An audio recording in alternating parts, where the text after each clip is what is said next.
Бұл әлбетте коомчулук колдоого алды. Карапайым элдин баарына жакты, бирок мен ачык эле айтам, бийликке жаккан жок.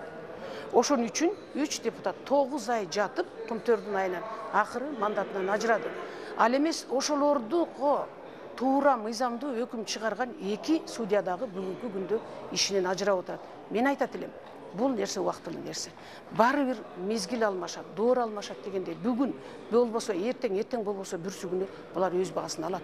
Бизден кийинки муундарга калат эсинде. Бул бир.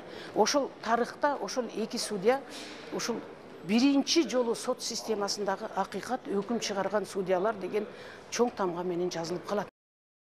Ошол жигиттер кыргыз эл үчүн күйгөн, кыргыз жери үчүн күйгөн. Ошол себептен бүгүнкү күндө бийлик саясий куугунтукка алып ушундай кордукту көрсөтүп атат. Менин оюмча Кудай бар.